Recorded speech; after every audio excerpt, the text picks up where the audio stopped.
Quero saudar a todos os irmãos e irmãs, em nome do Senhor Jesus Cristo. Quero expressar minha alegria de voltar mais uma vez a essa casa, da qual temos grandes, boas, excelentes recordações na presença do Senhor. Rever irmãos, amigos e, acima de tudo, a família de Deus. Meus queridos, vamos abrir a palavra do Senhor em 2 Coríntios 2,14, apenas a parte inicial desse texto. 2 Coríntios 2,14, apenas a parte inicial, parte A.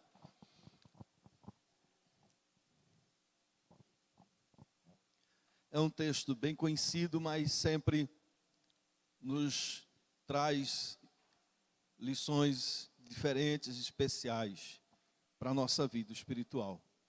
2 Coríntios 2,14, na parte A.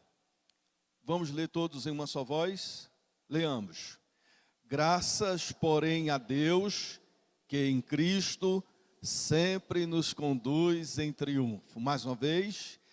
Graças, porém, a Deus, que em Cristo sempre nos conduz em triunfo. Você crê nisso? Pode dizer amém? Vamos orar? Senhor, nós pedimos a Tua bênção para a ministração da Tua palavra. Eu te peço, Senhor, que Tu me enchas com o Espírito Santo, para que eu possa pregar a Tua palavra com fidelidade. Me enche com o Espírito Santo, Senhor, para que eu possa pregar a palavra com unção, com poder, com autoridade. Abre a nossa compreensão, Senhor, para que possamos entender e, mais do que compreender a Tua palavra, colocá-la em prática na nossa vida. Vem, Senhor, agir de uma maneira toda especial nessa manhã. Fala conosco, pois nós pedimos em nome de Jesus. Amém, Senhor. Amém. Amados, esse texto nos traz uma verdade extraordinária. Nesse texto nós encontramos uma mensagem clara e objetiva. A mensagem que encontramos nesse texto é: Deus sempre nos conduz em triunfo. E eu gostaria que você repetisse comigo todos: Deus sempre nos conduz em triunfo. Eu gostaria de considerar algumas verdades que nós podemos tirar nesse texto. Primeiro, nós devemos considerar o que não significa esse texto. Porque algumas pessoas procuram o sentido do que significa, mas às vezes o ouvido esquece e deixa para lá o que não significa. E o que é que esse texto não significa? Esse texto não significa que nós não passaremos por adversidades. Não é isso que o texto diz. Deus sempre nos conduz ao triunfo, não significa que nós vamos estar livres de adversidades. A própria ideia de triunfo pressupõe luta. Algumas pessoas tentam passar a ideia de que crer em Deus, viver em santificação, temer a Deus. Se você vive dessa maneira, você vai estar livre de toda e qualquer adversidade. E se alguma adversidade vier à sua vida, naturalmente é em consequência de algum erro, de algum pecado, de alguma iniquidade, de alguma desobediência a Deus. Esse texto não significa isso. Isso não é verdade. O próprio apóstolo Paulo passou por muitas lutas. E a grande maioria das lutas que Paulo passou foi em consequência da sua obediência a Deus. Foi como resultado da sua vida de santificação. Foi como resultado da intimidade que ele tinha com Deus. Quantas adversidades o apóstolo Paulo, grande homem de Deus, não passou? Ele teve que descer em um cesto para fugir de uma prisão arbitrária. Veja o que significa isso. Um crente tem que fugir dentro de um cesto para não ser preso de uma maneira arbitrária. Paulo foi expulso de Antioquia pelos poderosos da cidade. Imagine o que é um filho de Deus, um apóstolo de Jesus Cristo, sendo expulso de uma cidade. Foi apedrejado quase até a morte em Listra. Na Macedônia, ele foi açoitado, preso e amarrado com os pés em um tronco. Foi perseguido pelos judeus de Tessalônica, porque pregou a palavra de Deus em Bereia. Como resultado da pregação, da obediência, ele foi apedrejado. Por pregar contra outros deuses em Éfeso, ficou em meio a uma grande confusão na cidade, nós conhecemos a história. Em Jerusalém, ele é acusado injustamente de levar um grego ao templo, e por isso ele foi perseguido e quase foi assassinado. Paulo foi preso e enviado a Roma, e sofre nessa viagem um naufrágio em Mileto. Na ilha de Malta, esse homem de Deus escapa do naufrágio, mas é picado por uma cobra venenosa. Veja quantas as adversidades Paulo passou. E em 2 Coríntios, aí você pode olhar para o texto, lá no capítulo 11, avança um pouquinho mais. E aí nós vamos ler os versículos de 24 a 28, onde Paulo descreve com a sua própria palavra todo o sofrimento, algumas adversidades que ele tinha passado. Veja só o que está escrito. Diz o apóstolo Paulo no versículo 24: 5 vezes recebi dos judeus uma quarentena de açoite, menos um. Ou seja, 5 vezes ele recebeu 39 chicotadas. E a gente deve lembrar que as chicotadas, elas machucavam mesmo para valer, dilaceravam a carne. Fazia com que não apenas sangrasse, mas deixassem carne viva. No versículo 25 ele diz: fui 3 vezes fustigado com vara, uma vez apedrejado em naufrágio, 3 vezes. Uma noite e um dia passei na voragem do mar. Versículo 26. Veja só a descrição do sofrimento, da adversidade desse homem de Deus. E por viver em obediência, repito, em jornadas, muitas vezes, todos comigo, vamos ler? Em perigos de rios, em perigo de salteadores, em perigos de patrícios, em perigos entre gentios, em perigos na cidade, em perigos no deserto, em perigos no mar, em perigos entre falsos irmãos, em trabalhos e fadigas, em vigília muitas vezes, em fome e sede, em jejuns muitas vezes, em frio e nudez. E Paulo chega a dizer que passou fome, meus amados irmãos. E nós temos visto por aí mensagens triunfalistas, mostrando e tentando nos persuadir de que a vida cristã em obediência a Deus nos isenta de qualquer adversidade e sofrimento. Isso não é verdade. O sofrimento, a adversidade faz parte da vida cristã. E aí no versículo 28 ele conclui: além das coisas exteriores, há o que pesa sobre mim diariamente, a preocupação com todas as igrejas. Mas apesar de tudo isso, o que é que Paulo nos diz? Deus sempre nos conduz em triunfo. Apesar de tudo isso, Paulo afirma, Deus sempre nos conduz em triunfo. Isso também, queridos, não significa que nós devemos viver passivamente. Alguns fazem a seguinte afirmação: é Deus quem nos dá a vitória. Amém. Então é só esperar.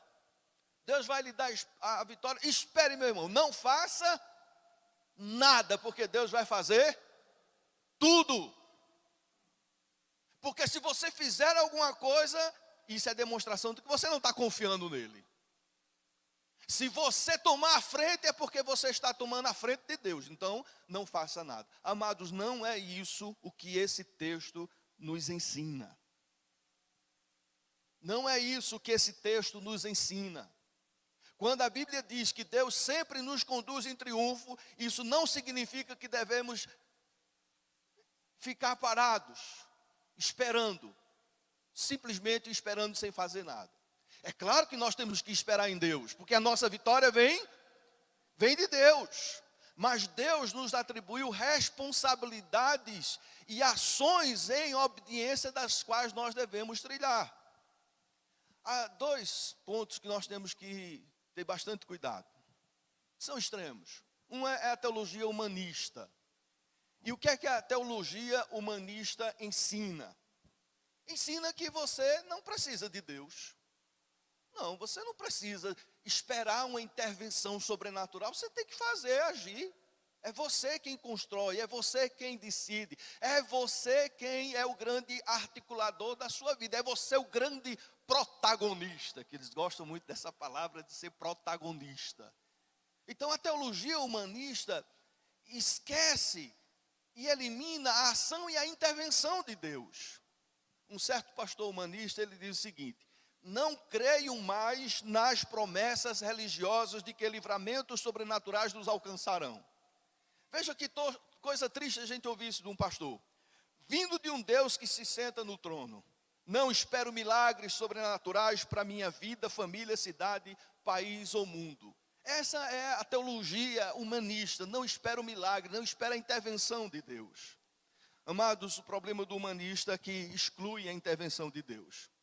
Mas por outro lado, queridos, o outro extremo que nós temos que evitar é a teologia passiva, fatalista, e que nos leva, de certa maneira, a uma vida acomodada de preguiça e de braços cruzados, como sinal de espiritualidade. E essa teologia diz: você não precisa fazer nada, porque Deus vai fazer tudo. Eu já ouvi isso algumas vezes, algumas pessoas dizendo: não faça nada, porque Deus vai fazer tudo.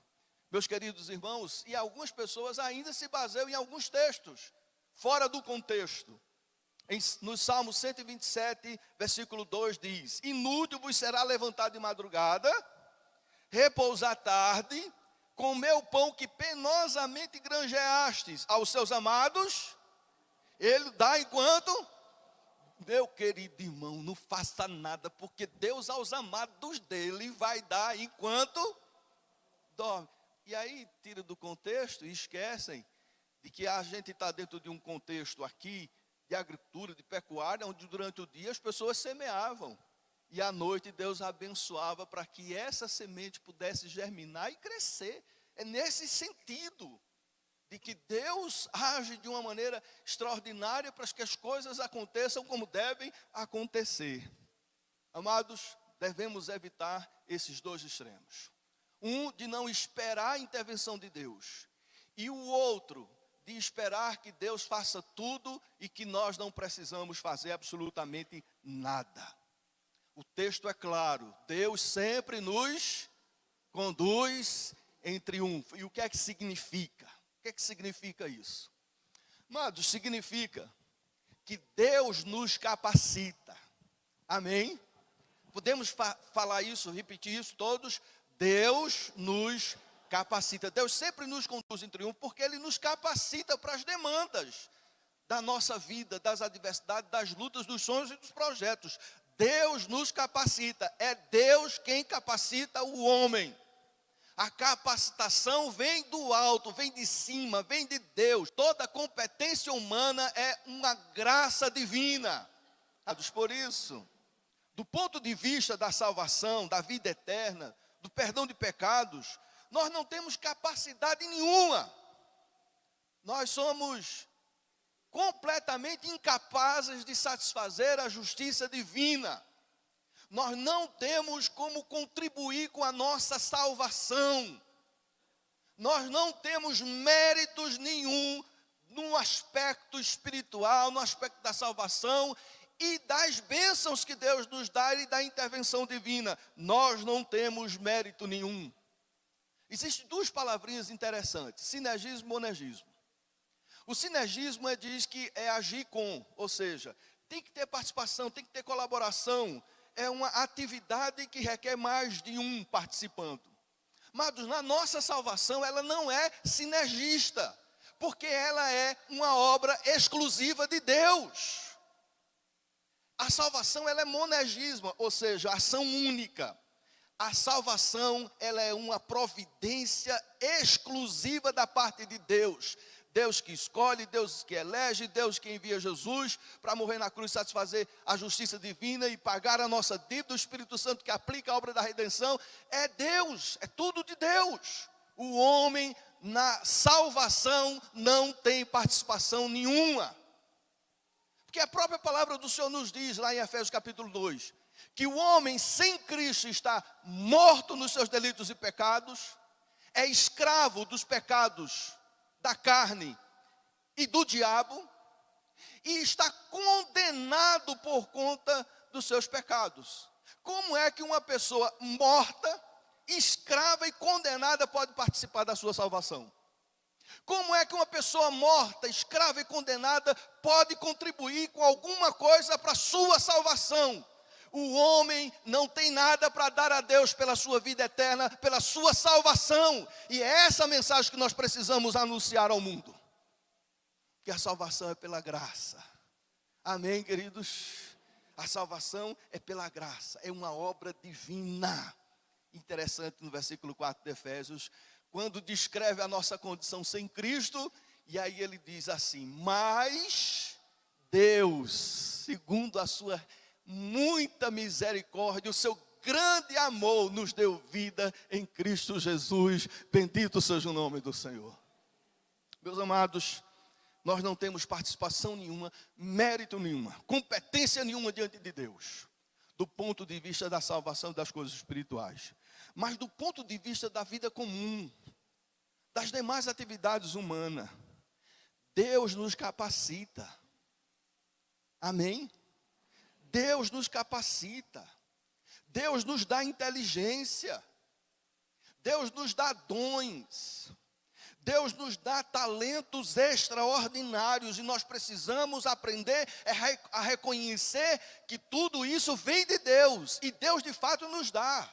E nos dá para sermos responsáveis na utilização desses dons, desses talentos e dessas graças do Senhor. Nós temos a responsabilidade da iniciativa, nós temos a responsabilidade do trabalho bem feito, da excelência, da proatividade. A vitória, o sucesso na vida comum é fruto da bênção de Deus e da dedicação humana. Aí sim tem que ter sinergia. Aí sim o sinergismo é importante e funciona, mas na salvação não. Mas nas outras atividades humanas, sim. Deus sempre nos conduz em triunfo, porque Ele nos capacita a fazermos a nossa parte. Amém, amados? E eu gostaria que você afirmasse isso. Deus nos capacita a fazermos a nossa parte. Todos juntos, Deus nos capacita a fazermos a nossa parte. E aí, queridos, nós não podemos esquecer que temos que orar e agir. Amém? Temos que fazer o quê? Todos juntos? Orar e agir. Bento de Núrcia foi um monge do século XVI. Ele construiu a seguinte frase: ora et labora, orar e trabalhar, orar e agir. A nossa vida cristã, ela precisa ser vivida em equilíbrio. Neemias é um bom exemplo disso. Ele orou contra as zombarias e ameaças dos inimigos. Ele confiou em Deus e pôs guarda de dia e de noite. Ora, como é que você confia em Deus e bota guarda de dia e de noite? É porque existe a noção correta da espiritualidade, queridos. Existe a maturidade da vida espiritual e da compreensão de quem é Deus e como Deus age. E alguns loucamente dizem: se você confia em Deus, não precisa botar guarda. Se você confia em Deus, então você não precisa guardar e usar dos instrumentos humanos para proteger a sua família. Não, não é isso, queridos. A vida cristã, ela tem que ser vivida com sabedoria, com equilíbrio. Ele colocou o povo em oração, colocou nas mãos desse povo espada e também enxada. É oração, espada e enxada. Amém, amados? Vamos afirmar isso todos juntos: oração, espada e enxada. Todos, oração e enxada. A espada para se defender e a enxada para construir, para trabalhar, para realizar, orar e agir. E quanto a isso, nós precisamos evitar dois extremos. Repito, o primeiro extremo é orar e não agir. Tem gente que só ora, mas é muito fraco na ação. Tem gente que gosta de gastar tempo em oração. Amém por isso, queridos. É importantíssimo. Mas tem que orar e agir. Alguns pensam que a fé exclui a ação. Pensam que ter fé significa que não precisa fazer nada. Fé é andar pela palavra de Deus. E a palavra de Deus nos manda ser responsáveis e sermos agente das nossas responsabilidades. Orar é importante sim, mas se não agirmos, se não fizermos a nossa parte, as nossas orações serão apenas palavras vazias. Se nós apenas falarmos de missões, mas não enviarmos missionários, não contribuirmos com missões, isso vai ser somente palavras vazias, apenas discurso. Tem que ter a palavra, tem que ter o discurso, tem que ter a oratória, mas tem que ter a ação, tem que ter a prática. Guarde isso no seu coração. E antes de dizer que é heresia, reflita mais de uma vez. Há situações que somente a oração resolve. Amém? Tem coisa que só Deus mesmo, meus amados. E Deus age, Deus faz. Tem coisa que é só Ele mesmo. Quando a gente pensa numa tragédia que a gente vive, e mesmo assim atravessa essa tragédia com paz, o que dá essa paz? Essa paz não é produto nem esforço humano. Ela é de Deus. Tem coisas que somente Deus faz. Abrir o mar vermelho, o homem não pode fazer isso. Somente Deus faz. Agora o povo tem que atravessar. Mandar maná do céu. Quem manda maná do céu? Somente Deus. Mas o povo tem que pegar o maná, colher o maná e preparar a comida. Agora tem situações, queridos, que somente orar não resolve. Tem coisas que somente a oração resolve, mas tem coisas que somente orar não resolve. Vai fazer uma viagem. E ore, Senhor, me leva em paz e segurança. E não bota gasolina, você não chega ali no final. Senhor, protege a minha família, os meus filhos são propriedade do Senhor. E aí você não bota limite na internet, deixa os seus filhos à mercê desse instrumento de Satanás, que pode ser instrumento de Satanás. E a oração, vai como? Aí você pede, Senhor, abençoa as minhas finanças. Aí gasta mais do que ganha. Compra o que não precisa com o dinheiro que não tem. E aí ora, Senhor, abençoa as minhas finanças.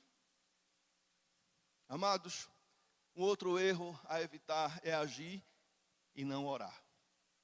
É dizer assim, não, eu é que tenho que fazer. Eu é que tenho que realizar. É responsabilidade minha. Eu é que tenho que dar conta. Tudo eu. E excluir Deus. Isso aí é um outro erro muito grande, muito grave. E que alguns cristãos estão caminhando por isso. Amados, orar e agir. Deus nos conduz em triunfo. O que é que significa? Significa que Deus intervém. Amém? Vamos afirmar isso? Significa o quê? Que Deus... Você crê na intervenção de Deus?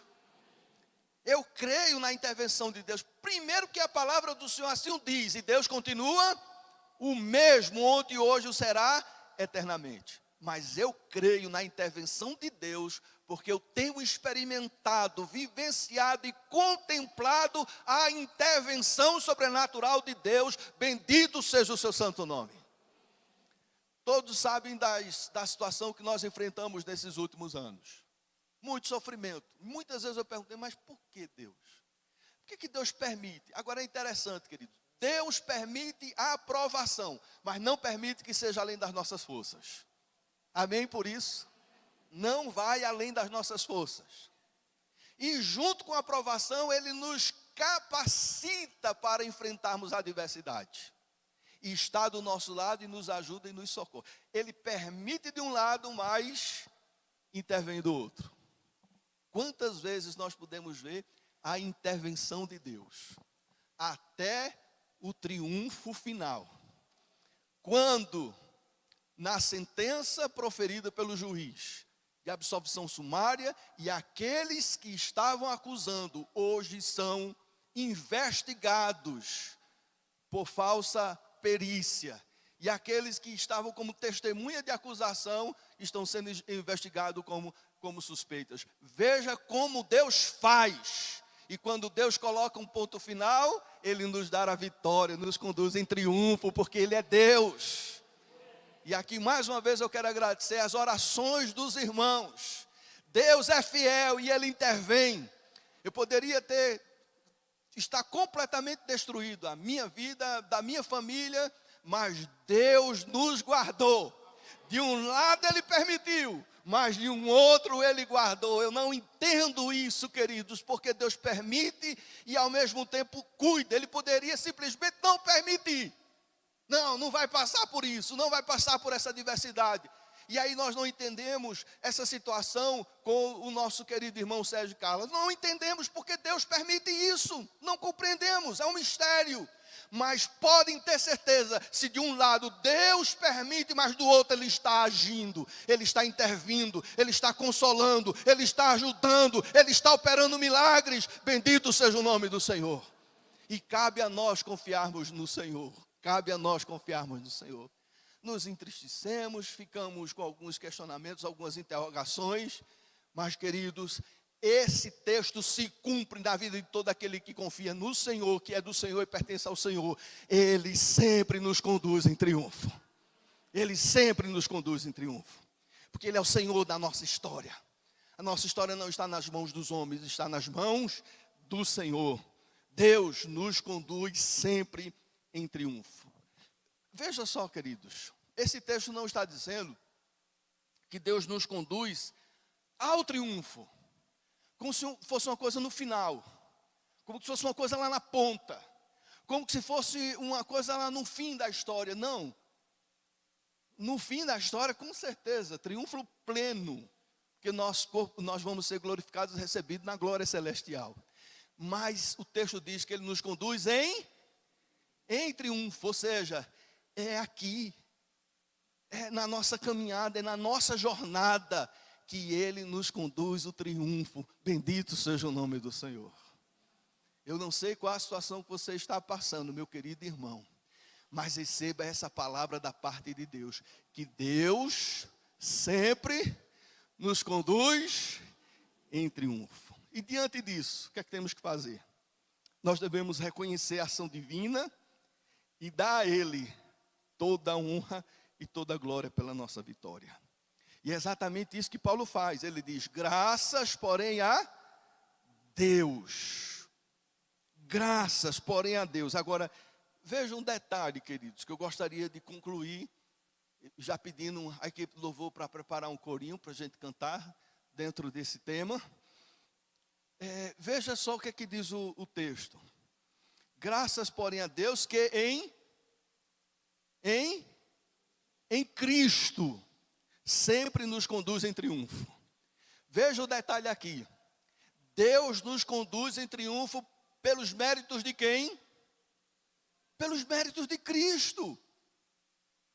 É pelos méritos de Jesus, é por causa de Jesus, é por causa do nome de Jesus.